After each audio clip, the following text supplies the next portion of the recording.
paar woorde wat ek dink ons baie keer nie mooi verstaan in die Bybel nie. En een van dit is daai woord Hosanna. Sien dit word gebruik as hierdie groot verklaring, maar wat dit eintlik beteken is Here sien my raak.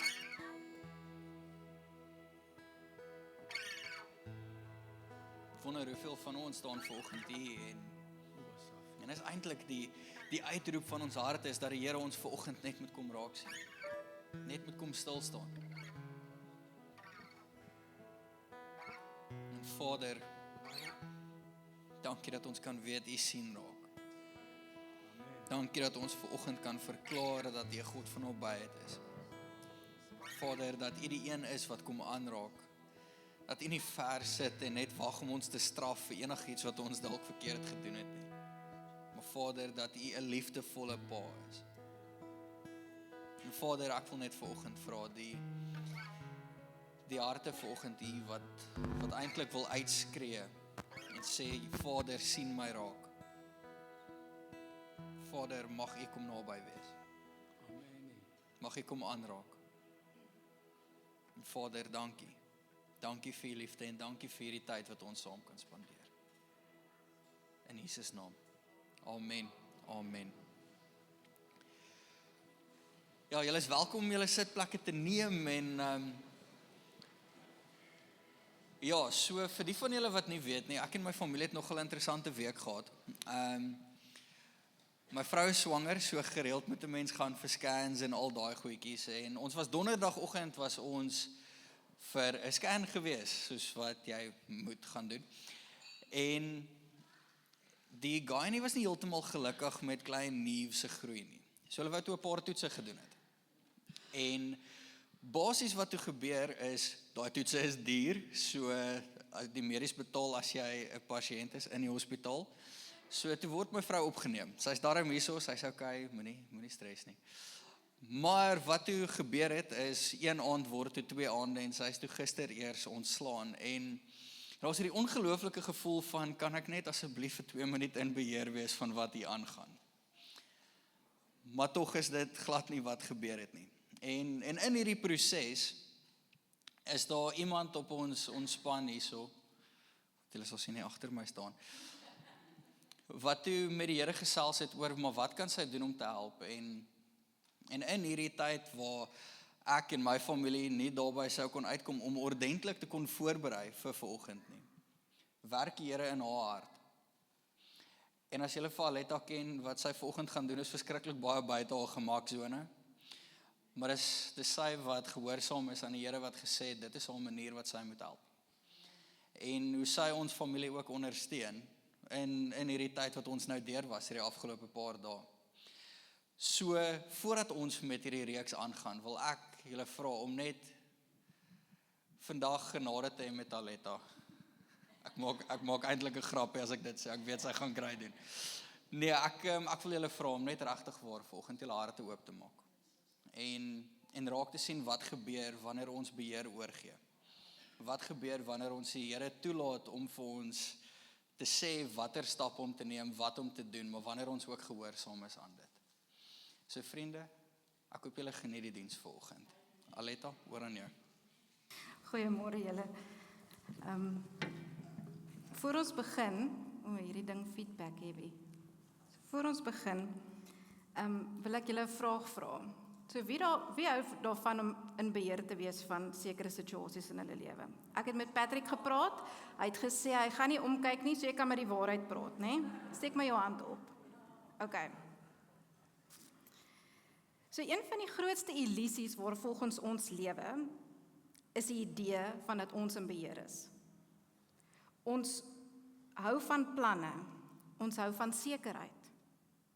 Ons hou daarvan om te weet wat volgende gaan gebeur. Ons hou daarvan om te weet hoe dinge gaan uitwerk, want dit is mos 'n plan, né? En ons hou daarvan wanneer ons weet waarheen ons op pad is. Ons voel gemaklik wanneer ons die prentjie kan sien. Sien, die lewe van 'n Christen werk dikwels anders. Wanneer jy deur die boek Handelinge lees, ontdek jy iets opvallends. Die Heilige Gees gee selde vir mense die hele prentjie of die hele padkaart. Hy gee gewoonlik net die volgende stap. En dit is presies wat ons in hierdie verhaal van Filippus sien. My eerste punt wat ek met julle wil deel, is die Gees lei dikwels mense weg van wat vir hulle sin maak. Wie kan getuig van dit? Dat jy altyd weet waarmee die Here besig is en dat jy altyd in beheer is, né? Ons kan eerlik vir mekaar vandag sê, dit is nie hoe dit werk nie. So in Handelinge 8 sien ons dat Filippus homself bevind in Samaria. Die dinge gaan ongelooflik goed. Okay? Mense kom tot bekering, wonderwerke gebeur, die evangelie word versprei. As ons vandag se taal kon gepraat het, dan sou ons gesê het that he's living his best life, né? Julle ken daai ding. En as ons vandag daarna sou kyk, sou ons gesê het, hierdie is die plek waar God werk. Moenie nou beweeg nie. Bou op die sukses. Maar dan lees ons in Handelinge 8 vers 26. 'n Rukkie later het 'n engel van die Here na Filippus gekom en vir hom gesê: "Jy moet dadelik vertrek. Vat hierdie verlate pad vanaf Jerusalem na Gaza toe. Begin stap in 'n suidelike rigting." Daar's geen verduideliking nie. Daar's geen rede nie. Daar's nie 'n plan nie. Daar's net 'n opdrag. En die opdrag is gaan. Hoe scary is dit? En nog vreemder, die pad waarna God hom stuur, word beskryf as daardie verlate pad. Nie die besige pad nie. Nie die strategiese pad nie. Die woestynpad. Dit maak nie sin nie. Vanuit menslike oogpunt kan ons sien dat dit nie sin maak nie, né? Die vraag is, waarom sou God iemand wegstuur van 'n vrugbare bediening en na 'n eensame pad toe? Dink 'n bietjie daaroor. Ek meen, dit gaan goed. Hoekom moet ek skuif? Dis lekker hier, dis gemaklik hier. Die antwoord op daai vraag is omdat God dikwels meer beweeg en besig is om sy mense te vorm as om na hulle gemak te kyk en om hulle gemaklik te hou, né? Die tweede punt wat ek vanoggend met julle wil bespreek, is die grootste stryd is dikwels nie gehoorsaamheid nie, maar oorgawe. Wie kan getuig van dit? Ons lees eenvoudig in Handelinge 8 vers 27, Filippus het dit gedoen. Dit klink eenvoudig. Die Here het gesê en hy het gedoen. Maar agter hierdie sin lê iets dieps geesteliks. Filippus gee beheer oor. Hy eis nie 'n verduideliking nie. Hy onderhandel nie met die Here soos wat ons gewoonlik kan nie. Hy wag nie vir meer besonderhede eers. Hy gehoorsaam net. Ons leef in 'n kultuur wat sê, as jy alles verstaan, dan kan jy eers beweeg. Die Gees sê dikwels, beweeg, en ek sal vir jou wys. Dit is die verskil tussen beheer en geloof. Beheer sê, ek wil eers weet. Geloof sê, ek vertrou U genoeg om te volg. Die volgende punt, die Gees lei mense wat luister. Wanneer Filippus op die pad aankom, sien hy 'n Ethiopiese amptenaar. Maar daar gebeur eers niks, totdat God praat. Die Heilige Gees sê toe vir Filippus, gaan na daardie man toe, klim by hom op sy wa. Nou imagine gou-gou, jy is daar in die boardwalk se onderdakparkering, jy loop verby 'n kar en jy sien daar sit iemand in die kar. Die volgende oomblik sê die Here vir jou, of die Heilige Gees vir jou, luister, gaan klim by daai mens in sy kar. Gaan julle dit doen? Jy gaan eers dink, Jesus, ek is van my trolley af. Of jy gaan wonder, is dit nou regtig die Here wat met my praat, né? Nou, hier sien ons iets belangriks oor die vroeë kerk. Hulle het nie geglo dat die Gees bestaan nie. Hulle het dit nie net geglo nie. Hulle het geleef met die verwagting dat hy hulle sou lei. Vir hulle was die Heilige Gees nie net 'n teologiese waarheid, soos vir ons baie keer vandag nie. Hy was 'n werklikheid. Hy was teenwoordig. En hy was hulle leidsman. Dit beteken nie dat hulle elke besluit op 'n bonatuurlike manier geneem het nie. Maar dit beteken dat hulle geleef het met 'n oop hart, geestelike sensitiwiteit en die bereidheid om ontbreek te word, of eerder om ongemaklik te wees. En dalk is dit een van die grootste uitdagings vir ons. Ons hou van ons gemak. Ons is dikwels so besig met ons planne, dat ons nie meer luister nie. Ons is so gefokus op ons agendas, en nie op die leiding van die Heilige Gees nie, en ons sien dit dikwels nie raak nie. Nou daar waar jy sit, wil ek hê jy moet in jou geestesoog 'n seilboot sien. Het julle dit? Sien julle die prentjie? OK, langs die seilboot wil ek hê julle moet 'n motorboot sien. OK.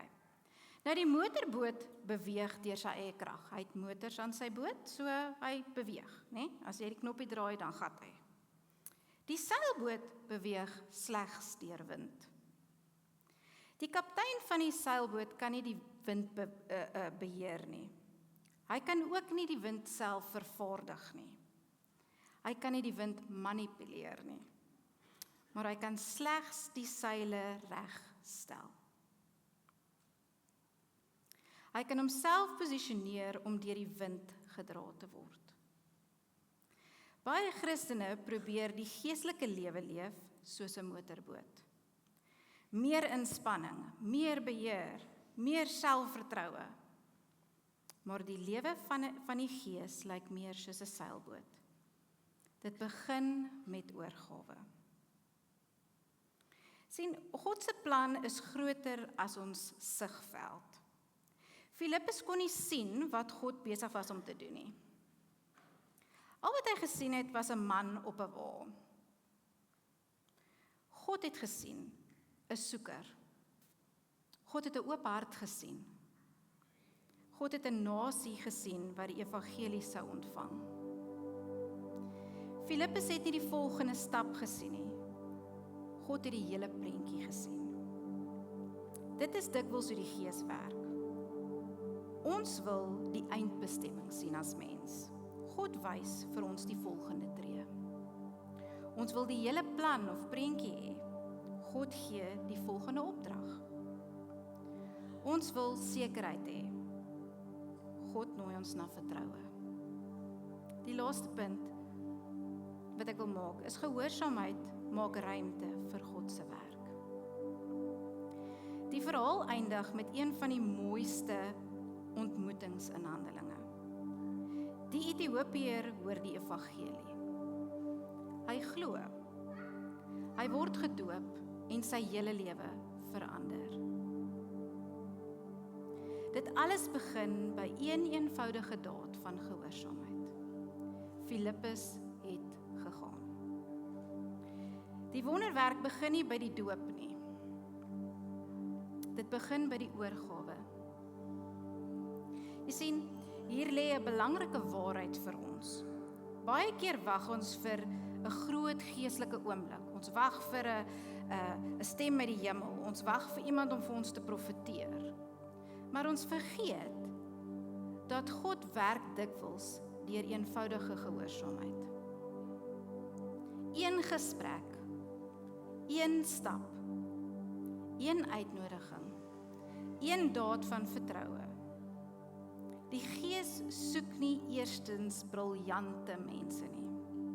Hy soek beskikbare mense. Die vraag van hierdie teks is eenvoudig. Waar probeer jy nog beheer hou? Is dit dalk jou toekoms? Is dit jou finansies? Is dit jou gesin? Is dit in jou bediening? Is dit 'n besluit wat jy moet neem wat so moeilik is?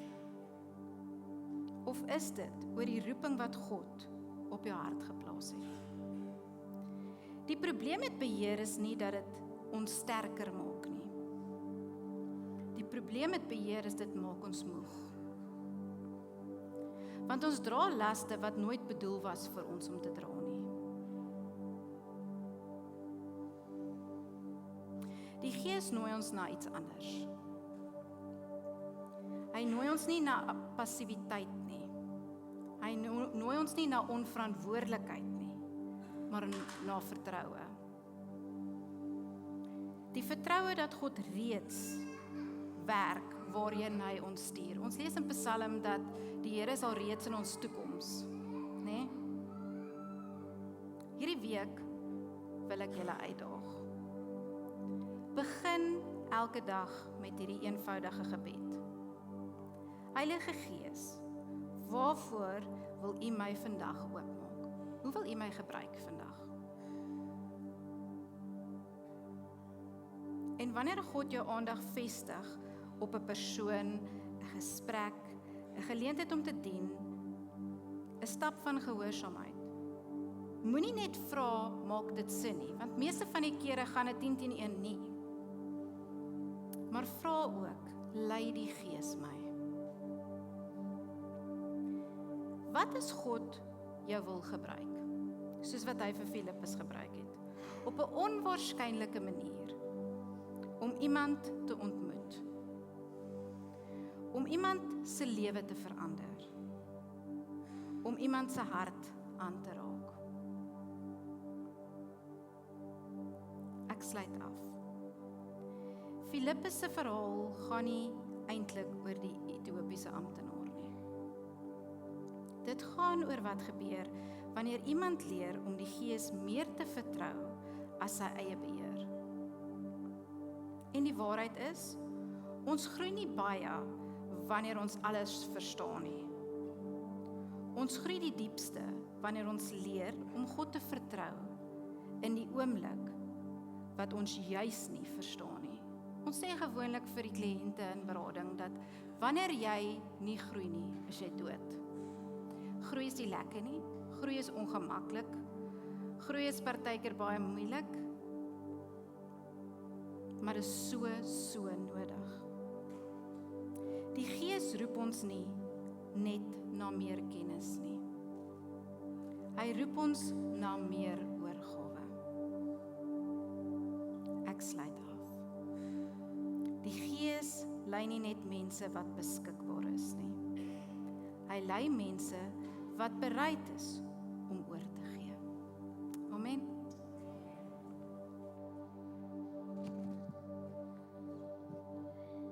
Vriende, kom ons bid net saam. Vader, dankie dat ons baie keer nie in beheer is nie. Vader, dankie dat U ons lei ten spyte van die kere in ons lewe wat dit voel asof ons nie weet wat die volgende stap moet wees nie. Vader, ek wil net vir elkeen hier bid en ek wil vra, Heer, mag ons harte hê wat bereid is om ja te sê. Wat bereid is om te gaan wanneer U sê gaan. En om te stop wanneer U sê stop. Vader, mag ons harte soos Filippus ontdek in onsself. En Vader, dankie daarvoor. In Jesus naam. Amen.